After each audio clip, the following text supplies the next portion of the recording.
Welcome back on the halftime show on the PAC Sports Network, and we're joined now by W&J head coach Jina DeRubbo. Coach, always a pleasure. Thanks for being with us. Yeah, absolutely. Glad to be here. Now, W&J off to another great start to the season. Give us your take on how the team has played to this point. A little bit inconsistent, but very happy with how we've played. We had a lot of obviously question marks coming into the season. We lost just about everything in scoring and rebounding and defense. So a little apprehension there, but we're a young group. We've got an interesting mix of really young and some seniors and not a lot of numbers in between. So inconsistent has been a little bit of our issue in terms of just growing this young group. But with that said, they're a really talented group. They're completely bought in, and we're really happy with where we are right now.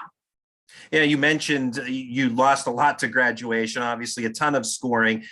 Senior leadership this year, Piper Morningstar has been the team's top scorer for the Presidents thus far, a transfer from Division I Radford, now in her third year with W&J. How has she, become accustomed to the surroundings at W&J, and how has she really stepped into a leadership role this year? Well, in terms of her leadership, our leadership is fantastic this year. Off the court, they are such a cohesive group, and I think that comes a lot from our seniors and Alina and Piper and Cam Lack. And we have Taylor and Tori as well. So our senior leadership has been fantastic. But we had discussions with Piper. She didn't score a whole lot those first few years, but she felt like she didn't really need to. She had Allie and Lauren and Maria and, all those kids scoring those points. So we sat her down, and I had a talk with her in the, postseason last year, and then coming into this year about her role needed to be bigger. She needed to take on a bigger scoring role. And she was excited about that. She kind of knew that. She's like, yeah, I'm absolutely able to do that. I just didn't need to do it last year. I felt like I could get those kids points. And, she played her point guard position last year, which was interesting. So I think she's kind of just that mindset coming into this season. She was prepared to take on a little bit different role. She's certainly capable of doing that. And she's had some big games for us this year. And you mentioned Cameron Lack, another senior in her second year at W&J after transferring in from Carlo. What kind of veteran experience does she bring to the table? Cam is just, gosh, I wish I'd have had Cam for 4 years. I can tell you that.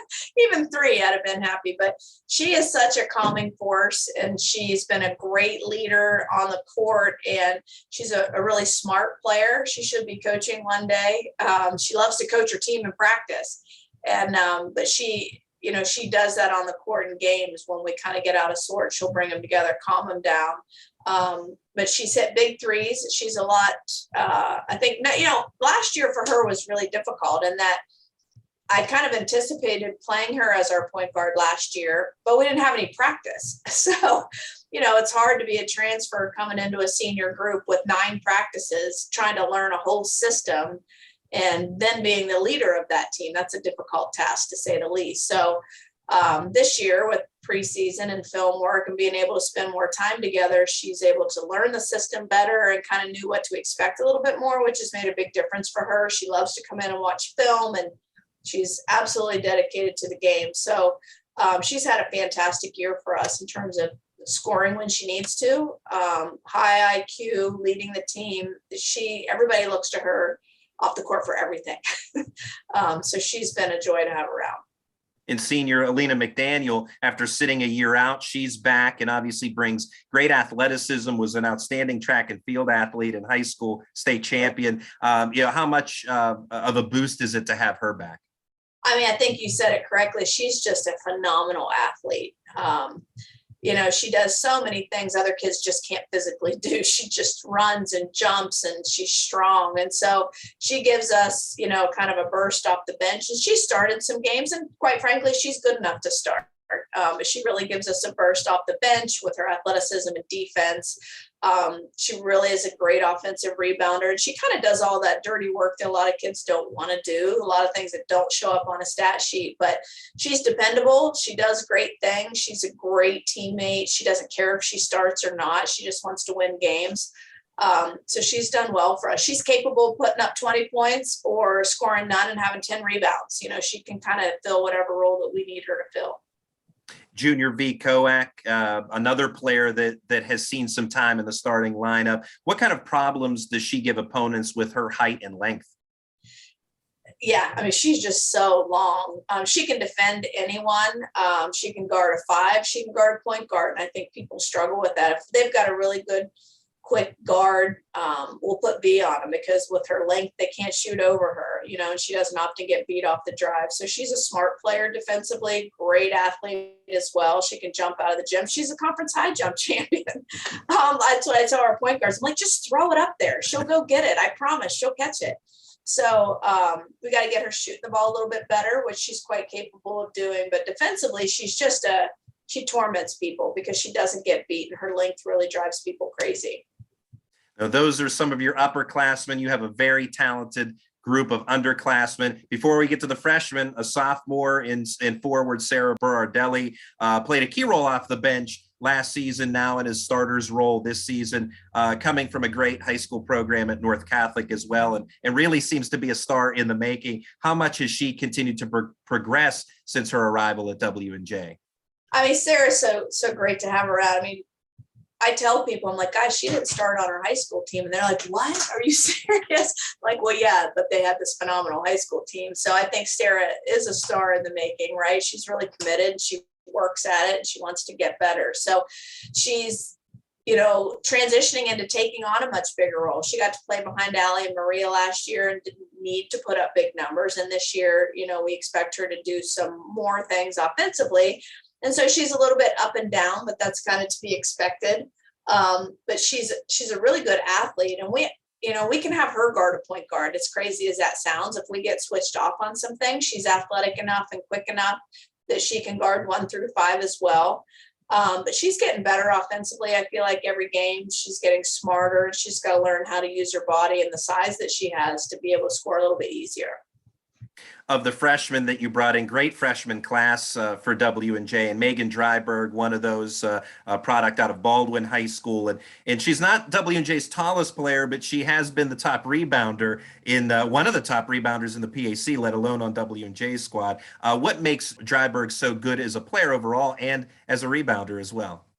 Yeah, I mean, we were very excited to get Meg. Really excited to have her here. She's just really versatile. She's 5'10". She plays like a guard, but she could play center if we needed her to. And her rebound. So, there have been a few times in games she'll get a rebound, and I'll look at her cushion like, did you see that rebound that she just grabs like one hand? She pulls it in. So she is a great rebounder. But she can do a little bit of everything. I think one thing she does, and I told her this when I was recruiting her, and I think goes underappreciated with Meg and people don't notice, is she has great vision. Like, she's a phenomenal passer. She makes some passes that other kids can't make as a 4, so that's kind of impressive. But she can handle the ball. She could, her 3-point shot needs to be improved, but she can shoot it. But she's just one of those kids you can't figure out how to guard her because she's really crafty around the basket and she can shoot the 3, and she's just very, very well-rounded. Meg's going to have a phenomenal career here.